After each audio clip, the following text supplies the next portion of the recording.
Pues igual que el día jueves, en este viernes 13, estamos aguardando esta tarde los detalles de la conferencia de prensa que ya prometió el presidente Donald Trump vía Twitter desde la Casa Blanca. Pero, como ayer decimos, abundan titulares sobre lo que son medidas y anuncios en otros países del mundo y medidas de todo tipo. Entre ellas, los bancos centrales que están activando ya medidas para asegurarse que hay liquidez, siguiendo, por supuesto, a la Reserva Federal. Se activaron en Japón, en China, en Australia. Los reguladores también están activando reglas para frenar las caídas en los mercados, es decir, caídas porque se hacen apuestas contra los precios de los activos. Esto ocurre en Londres, en Milán, en Madrid.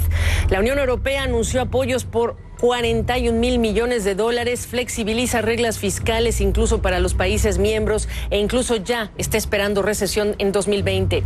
En España, la declaratoria de estado de alarma por 15 días se da este día viernes. En Canadá, mientras tanto, se ha suspendido las sesiones del Parlamento. El primer ministro, por cierto, Justin Trudeau, gobierna desde su casa. Hay que recordar que su esposa dio positivo por coronavirus. Hace unas horas se confirmó. Hay un freno a más actividades en todo el mundo. Cierre de colegios, de teatros, cancelación o postergación de torneos, de excursiones, incluso al Everest. Partidos de la Liga Premier, la Maratón de Boston también postergada. Al menos 5 millones de niños y jóvenes estarán sin clases. Las negociaciones para el Brexit también fueron canceladas. Tendrían lugar, por cierto, la próxima semana. Y se espera el próximo lunes una videoconferencia de líderes de países del G7. Este lunes, cuando ya la OMS subraya que Europa es el nuevo epicentro de esta pandemia. Vamos con José Luis de Haro hasta la Bolsa de Valores de Nueva York, que también ya anunció personal no esencial se va a retirar de lo que sería la jornada allí in situ. ¿Cómo estás, José Luis? De momento, Gaby, continuamos viendo cómo los principales indicadores siguen apostando por las subidas, pero eso sí, han sido bastante más moderadas de las que veíamos al comienzo de la negociación. Como puedes ver aquí a mi espalda, parece que las operaciones siguen siendo normales a pie de parqué, aunque como indicabas, ya se ha implementado un protocolo que hace que algunos de los trabajadores aquí en la New York Stock Exchange estén ya trabajando desde casa, aquellos que no tienen tareas esenciales que les requieran estar aquí en el edificio.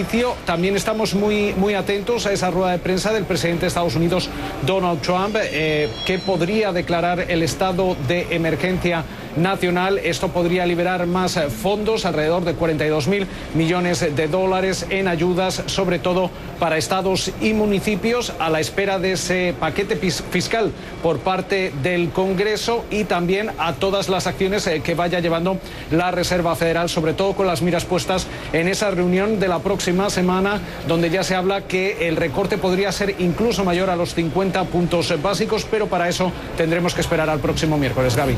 Sí, y también preguntar hasta dónde llega la tolerancia de los inversionistas en función del tipo de medidas que se pueden esperar el día de hoy o del anuncio que haga el presidente Donald Trump que acompaña esa declaratoria de emergencia, declaratoria que normalmente sirve para que se liberen muchos más fondos desde el lado del gobierno federal. Oye, mira, nos estamos yendo y hay que hablar de tantas cosas, entre ellas la cantidad de advertencias que salen de las empresas del sector de turismo diciendo, ojo, que si no nos ayudan podemos quebrar. Empresas de aviación que ya están en consultas con sus autoridades de los gobiernos respectivos como Lufthansa, e incluso también el recorte en capacidad. Pero hay tantos anuncios, es una marea de anuncios, consecuencia de esto que es el coronavirus.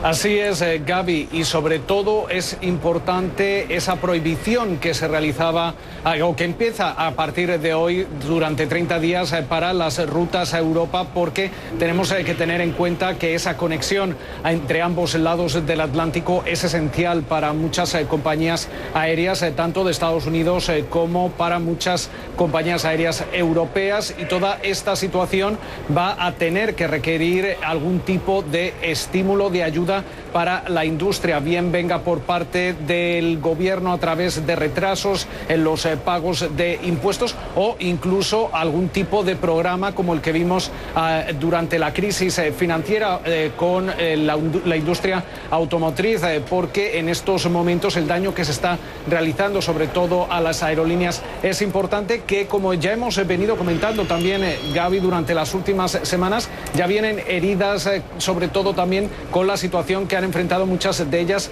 con el 737 MAX, que todavía está en cuarentena y que también ha obligado a muchas de ellas, sobre todo a las líneas de bajo costo, a tener que cerrar rutas e incluso al tener que replantearse sus proyecciones financieras. En el libro de la historia del mundo y en tu anuario de recuerdos, cuando pienses en este momento, José Luis, habrá que agregar que esta es una de las peores semanas en la historia para las bolsas en todo el mundo, para el precio del petróleo. ¿Qué otros parámetros agregas para describirlo? Básicamente la confianza. Hemos hablado mucho del cómo puede impactar toda esta situación a la confianza de los consumidores, claro, que es crítica para que cuando la situación mejore podamos ver una recuperación lo más pronta posible. Es cierto que cuando vivíamos esa crisis financiera en 2008, acá en la Bolsa de Valores de Nueva York, había cierta percepción de cuándo se iba a tocar, claro, el fondo en los mercados, y en estos momentos, debido a que esta situación es excepcional, motivada por motivos de salud, por un virus, todavía no hay percepción de cuándo vamos a ver ese fondo que permita la recuperación tanto de la economía como de los mercados, Gaby. Claro, y todavía nos falta hablar de kits de prueba para determinar si hay o no coronavirus y en qué dimensión. Y cerramos esta semana en la que también se marca el inicio de un mercado en baja. Adiós a esos 11 años que hicieron historia de un mercado en alza. Descansa, nos vemos pronto. Un abrazo. Lo mismo, Gaby.